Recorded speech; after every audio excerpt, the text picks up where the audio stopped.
নমস্কার, আমি জ্যোতিষী গৌতম কুমার। আমার চ্যানেলের পক্ষ থেকে আপনাদের প্রত্যেককে স্বাগতম।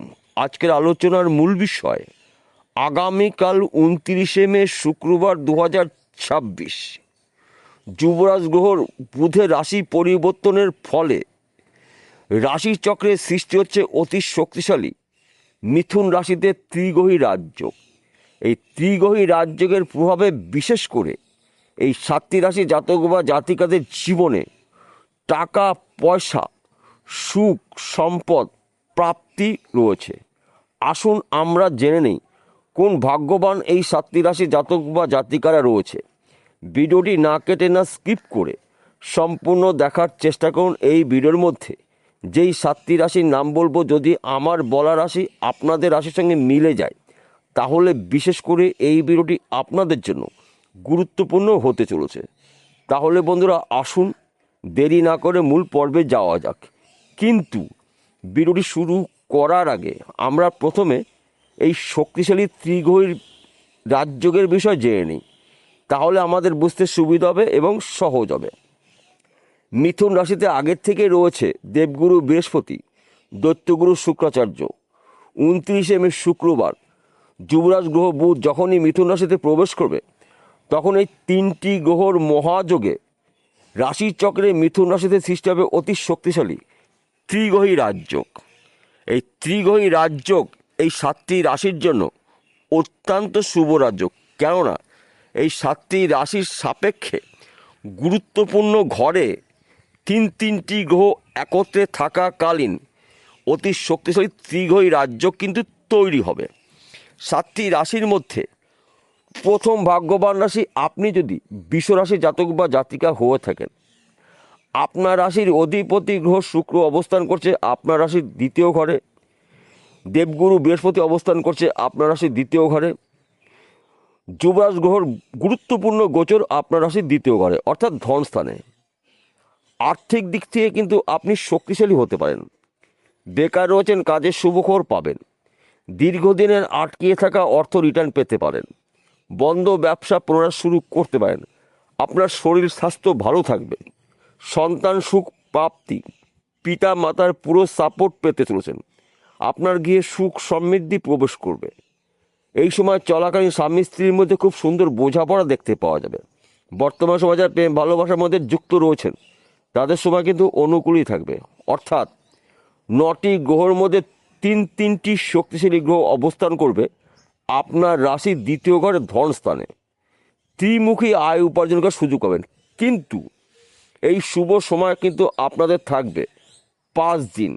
এই ত্রিগ্রহী রাজযোগ 5 দিন থাকবে। 2রা জুন যখনই দেবগুরু বৃহস্পতি মিথুন রাশিতে কর্কট রাশিতে প্রবেশ করে যাবে তখন কিন্তু এই ত্রিগ্রহী যোগ থাকছে না। তাই গুরুত্বপূর্ণ কাজগুলো আপনারা এই 5 দিনের মধ্যে শুরু করতে পারেন। সেই কাজগুলো কঠিন হলেও সহজে আপনি কমপ্লিট করতে পারবেন। দ্বিতীয় নম্বর ভাগ্যবান হচ্ছে মিথুন রাশি। আপনি যদি মিথুন রাশি জাতক বা জাতিকা দেখেন, আপনার রাশির প্রথম ঘরেই আপনার রাশির অধিপতি গ্রহ বুধের গোচর। প্রথম ঘরেই সৃষ্টি হচ্ছে অতি শক্তিশালী 3টি গ্রহর মহাযোগের ত্রিগ্রহী রাজযোগ। আপনার শরীর স্বাস্থ্য ভালো থাকবে। দীর্ঘদিনের আশা আপনার পূর্ণ হতে পারে। সে যে কোনো আশা হতে পারে ব্যক্তি বিশেষে। গৃহে সুখ সমৃদ্ধি প্রবেশ করবে। পাটকাতে অর্থ লাভ হতে পারে। বিদেশ যাত্রা শুভ। আপনি পড়াশোনা করছেন, পড়াশোনা চলাকালীন চাকরির প্রচেষ্টা করেছেন, এখন পর্যন্ত চাকরি আপনি পাননি, চাকরির শুভখবর পেতে পারেন। সেই চাকরি সরকারি হতে পারে, বেসরকারি হতে পারে, ব্যক্তি বিশেষে। এই সময় চলাকালীন কিন্তু আপনি ত্রিমুখী আয় উপার্জন করার সুযোগ পাবেন। অল্প পরিশ্রমে প্রচুর অর্থ আয় উপার্জন করার সুযোগ আসবে। পৈতৃক সম্পত্তি প্রাপ্তির যোগ রয়েছে। মাতৃবাড়ি সম্পত্তি পেতে পারেন। এমনকি লটারিতেও কিন্তু আপনি রাতারাতি লাখপতিতে কোটিপতি হতে পারেন। কেননা ত্রিগ্রহী রাজযোগ আপনার রাশিতেই তিনটি শক্তিশালী গ্রহ অবস্থান করবে আপনার রাশির প্রথম ঘরে। আপনার রাশির অধিপতি গ্রহ যুবরাজ গ্রহ বুধের গোচর আপনার রাশিতেই। তাই এই সময় কিন্তু আপনি বুদ্ধি খাটিয়ে কৌশল খাটিয়ে আপনার দীর্ঘদিনের আশা বা টার্গেটগুলো পূর্ণ করতে পারেন। তৃতীয় নম্বর ভাগ্যবান রাশি সিংহ রাশি। আপনি সিংহ রাশি জাতক বা জাতিকা হয়ে থাকেন, আগামী কাল থেকে আপনার জীবনে বড়সড় পরিবর্তন হতে চলেছে। কেননা আপনার রাশির সাপেক্ষে একাদশ ঘরে ত্রিগ্রহী রাজযোগ। শুক্র, বৃহস্পতি এবং বুধের গোচরে ত্রিগোই রাজ্য একাদশ ঘরে। একাদশ ঘরকে মানে লাভের ঘর, সঞ্চয়ের ঘর, সম্পদের ঘর, সম্মানের ঘর। এই সময় চলাকালীন কিন্তু আপনার নানা জায়গার থেকে, নানা দিক থেকে লাভের খবর আসবে। যেই বিষয়গুলো নিয়ে আপনি চিন্তা করেছেন, আপনার কিন্তু এবার আশা পূর্ণ হতে চলেছে। এই সময় চলাকালীন সন্তান সুখ প্রাপ্তি রয়েছে। লাভের খবর কিন্তু আপনি গুচ্ছ গুচ্ছ পেতে পারেন। বিদেশ যাত্রা শুভ, নতুন ব্যবসা শুরু করতে পারেন। ফাটকাতে অর্থ লাভ, সম্মান সুখ প্রাপ্তি। তিনটি শক্তিশালী গ্রহ অবস্থান করছে আপনার রাশির একাদশ ঘরে, লাভের ঘরে। এবং এই তিনটি গ্রহ কিন্তু পরস্পরের মিত্র গ্রহ। দেবগুরু বৃহস্পতিকে মানা হয় 9টি গ্রহের মধ্যে শ্রেষ্ঠ গ্রহ, শুভ গ্রহ। দেবগুরু বৃহস্পতি কর্মের দেবতা, সম্মানের দেবতা, বিদ্যা বুদ্ধির দেবতা এবং সম্পদের দেবতা। শুক্রকে মানা হয় সুখের কারগ্রহ, ঐশ্বর্যের কারগ্রহ, ধন সম্পদের কারগ্রহ। শুক্র সুখ সমৃদ্ধি নির্দেশ করে। যুবরাজ গ্রহ বুধকে মানা হয় বিদ্যার কারগ্রহ, বুদ্ধির কারগ্রহ, ম্যানেজমেন্টের কারগ্রহ। অবস্থান করছে আপনার রাশির লাভের ঘরে। তাই বন্ধু, গুলিয়ে ফেললে চলবে না। আপনি যেই কাজের মধ্যে যুক্ত থাকুন না কেন, লাভের খবর কিন্তু আপনি নিশ্চিত পেতে পারেন। চতুর্থ নম্বর ভাগ্যবান রাশি কন্যা রাশি। আপনি কন্যা রাশি জাতক বা জাতিক হয়ে আগামীকাল থেকে আপনার জীবনে বড়সড় পরিবর্তন হতে চলেছে। কেননা আপনার রাশির দশম ঘরে যুবরাজ গ্রহ বুধের গোচর। দশম ঘরে ত্রিগ্রহী রাজ্য। দশম ঘরকে মানে কর্মের ঘর, কেরিয়ারের ঘর। কর্মক্ষেত্রে সুনাম প্রাপ্তি, হারানো চাকরি ফিরে পেতে পারেন। বন্ধ ব্যবসা পুনরায় শুরু করতে পারেন। আপনি বুদ্ধি খাটিয়ে, কৌশল খাটিয়ে যে কোনো মানুষকে আপনার নিয়ন্ত্রণে কিন্তু আপনি নিয়ে আসতে চলেছেন। কেননা আপনার রাশির অধিপতি গ্রহ বুধ রয়েছে আপনার রাশির দশম ঘরে, কর্মের ঘরে। তাই কর্মক্ষেত্রে আপনার সুনাম প্রাপ্তি, অল্প পরিশ্রমে প্রচুর অর্থ আয় উপার্জনের সুযোগ আসবে।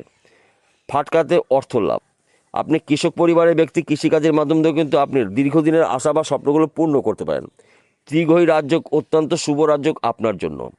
শুধুমাত্র আপনাকে একটু বুঝে শুনে চলতে হবে। যদি আপনি একটু বুঝে শুনে চলতে পারেন, তবে কিন্তু আপনি আগামীকাল থেকে ত্রিমুখী আয় উপার্জনের সুযোগ পাবেন। পঞ্চম নম্বর ভাগ্যবান রাশি তুলা রাশি। আপনি তুলা রাশি জাতক বা জাতিকে হয়ে থাকেন আপনার রাশির নবম ঘরে ভাগ্যস্থানে অতি শক্তিশালী ত্রিগ্রহী রাজ্য। দুর্ভাগ্য দূর করে আপনার সৌভাগ্য ফিরতে চলেছে। বেকার রয়েছেন, কাজের শুভ খবর পাবেন।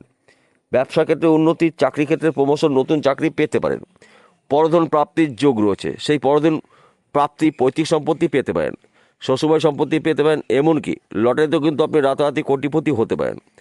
কেননা 9টি গ্রহের মধ্যে তিনটি শক্তিশালী শুভ গ্রহ আপনার রাশির নবম ঘরে অবস্থান করছে। আপনার রাশির অধিপতি গ্রহ শুক্র রয়েছে আপনার রাশির ভাগ্যস্থানে। দেবগুরু বৃহস্পতি রয়েছে আপনার রাশির ভাগ্যস্থানে। এবং আগামীকাল 29শে মে শুক্রবার যুবরাজ গ্রহ বুধ আপনার রাশির ভাগ্যস্থানে প্রবেশ করবে। তিনটি গ্রহর মহাযোগেই কিন্তু আপনার রাশির ভাগ্যস্থানে অতি শক্তিশালী ত্রিগ্রহী রাজ্য তৈরি হবে। তাই বন্ধু, গুলিয়ে ফেললে চলবে না। ষষ্ঠ নম্বর ভাগ্যবান রাশি ধনুরাশি। আপনি ধনুরাশি জাতক বা জাতিক হয়ে দেখেন আগামীকাল থেকে আপনার জীবনে হঠাৎ করে অনেক কিছু উলট পালট হতে পারে। আপনার রাশির অধিপতি গ্রহ দেবগুরু বৃহস্পতি অবস্থান করছে আপনার রাশির সপ্তম ঘরে। সুখের কারগ্রহ শুক্র আপনার রাশির সপ্তম ঘরে অবস্থান করছে। যুবরাজ গ্রহ বুধের গোচর আপনার রাশির সপ্তম ঘরে। তাই এক কথাতে বলা যেতে পারে আপনার রাশির সপ্তম ঘরে তিনটি শক্তিশালী গ্রহর মহাযোগে রাশিচক্রের সৃষ্টি হচ্ছে অতি শক্তিশালী ত্রিগ্রহী রাজ্য। ত্রিমুখী আয় উপার্জন করার সুযোগ পাবেন। বেকার রয়েছেন, কাজের শুভ খবর পাবেন। ব্যবসা ক্ষেত্রে আপনার উন্নতি রয়েছে, অথবা ওই ব্যবসা চলাকালীন আপনি অধিক লাভজনক ব্যবসা শুরু করতে পারেন। সম্মান সুখ প্রাপ্তি, পিতামাতার পুরো সাপোর্ট পেতে পারেন। শত্রু নাশ, ফাটকাতে অর্থ লাভ হতে পারে। দীর্ঘদিন ধরে যেই কাজটি আটকিয়েছিল সেই কাজটি আপনি শুরু করতে পারেন। সেই কাজ যদি কঠিনও হয়ে থাকে, দ্রুত গতিতে আপনি কমপ্লিট করতে পারবেন। তিনটি শক্তিশালী গ্রহ অবস্থান করছে আপনার রাশির সপ্তম ঘরে। সপ্তম ঘরকে মানা হয় সাংসারিক জীবনের সুখ সমৃদ্ধির ঘর। সন্তান, শিক্ষা, প্রেম, ভালোবাসা, দাম্পত্যের ঘর সপ্তম ঘর। ব্যবসা, চাকরি বাকরি ঘর সপ্তম ঘর। অর্থাৎ সপ্তম ঘরকে জ্যোতিষশাস্ত্রে গুরুত্বপূর্ণ দেওয়া হয়। এই সপ্তম ঘরে গুরুত্বপূর্ণ তিনটি শক্তিশালী গ্রহর গোচর। তাই বন্ধু, গুলিয়ে ফেললে চলবে না। সপ্তম নম্বর ভাগ্যবান রাশি মীন রাশি। আপনি যদি মীন রাশি জাতক বা জাতিকা হয়ে থাকেন আগামীকাল থেকে আপনার জীবনে হঠাৎ করে অনেক কিছু শুভ খবরগুলো পেতে পারেন। কেননা আপনার রাশির পঞ্চম ঘরে যুবরাজ গ্রহ বুধের গোচর। পঞ্চম ঘরে আগের থেকেই রয়েছে আপনার রাশির অধিপতি গ্রহ দেবগুরু বৃহস্পতি। দেবগুরু বৃহস্পতি মিত্র গ্রহ দৈত্যগুরু শুক্রাচার্য। এবং যুবরাজ গ্রহ বুধের গোচর আগামীকাল। তাই আগামীকাল থেকে আপনার জীবনে হঠাৎ করে বড় কিছু পরিবর্তন হতে পারে। পঞ্চম ঘরকে মানা হয় সাংসারিক জীবনের সুখ সমৃদ্ধির ঘর, সন্তানের ঘর, সন্তানের শিক্ষার ঘর, সন্তানের বুদ্ধির ঘর। অবাধ্য সন্তান বাধ্য মতন চলবে। সন্তান দ্বারা আপনার গর্ববোধ হতে পারে। বিশেষ করে যাদের গৃহে সন্তান এখন পর্যন্ত আসেনি, সন্তানের ক্ষেত্রে শুভ খবর পেতে পারেন। এই সময় চলাকালীন কিন্তু আপনার নানা জায়গার থেকে শুভ খবরগুলো আসতে পারে। যেই খবরটা আপনার জন্য শুভ, যেই খবরের জন্য আপনি আশা করেছিলেন, সেই শুভ খবরগুলো আপনি পেতে পারেন। কিন্তু কয়েকটি বিষয় আপনাকে একটু সতর্ক থাকতে হবে। বর্তমান সময়ে আপনার রাশিতে বা আপনার জীবনে শনিদেবের শাসিতে চলছে। অত্যাধিক মাথা গরম হতে পারে। আপনার রাগের কারণে হওয়া কাজে বাধা সৃষ্টি হতে পারে। তর্ক বিতর্কের মধ্যে জড়িয়ে যাবেন না। যেখানে তর্ক বিতর্ক দেখবেন ওইখান থেকে আপনি সরে যাবেন। অর্থাৎ তর্ক বিতর্কের মধ্যে যদি জড়িয়ে যান তাহলে আপনার হওয়া কাজে বাধা সৃষ্টি হতে পারে, কিছু গোপন শত্রু তৈরি হতে পারে। তাই এই বিষয়গুলো আপনার সর্বদা মনে রাখতে হবে। সবার শেষে একটি কথা বলছি, প্রত্যেকটা ভিডিওতে বলি, আজকে বলবো আপনাদের ভালোর জন্য, আপনারা যেন বিষয়টা খুব সহজে বুঝতে পারেন। আজকের আলোচনা কিন্তু রাশিভিত্তিক আলোচনা। 7টি রাশি জাতক বা জাতিকারা পৃথিবীতে কোটি কোটি রয়েছে, সবার জন্য কিন্তু একই ফলাফল আশা করা যাবে না। কেন একই ফলাফল আশা করা যাবে না? আসল তথ্য, আসল রহস্য লুকিয়ে রয়েছে আপনার ব্যক্তিগত জন্মকুণ্ডলিতে। যদি আপনার জন্মকুণ্ডলিতে এই 3টি গ্রহ শুভ থাকে, ভাগ্য শুভ থাকে, তাহলে আগামী কাল থেকে আপনি শুভ খবরগুলো একটি একটি করে পেতে পারেন। আর যদি আপনার জন্মকুণ্ডলিতে এই 3টি গ্রহের মধ্যে একটি বা 2টি গ্রহ দোষযুক্ত থাকে, দেরি একদম না করে যত তাড়াতাড়ি পাবেন যেই গ্রহটা দোষযুক্ত রয়েছে, পাপযুক্ত রয়েছে, সেই গ্রহটার প্রতিকার প্রতিবিধান করে নেবেন জ্যোতিষী পরামর্শ মেনে বা শুনে। তার পাশাপাশি ভাগ্যভাবকে আপনাকে বিচার করতে হবে। ভাগ্য শুভ, 3টি গ্রহ শুভ রয়েছে, উন্নতি কিন্তু আপনাকে কেউ ঠেকাতে পারবে না। বিষয়টা বোঝা গেল। নমস্কার বন্ধুরা, আবার দেখা হবে।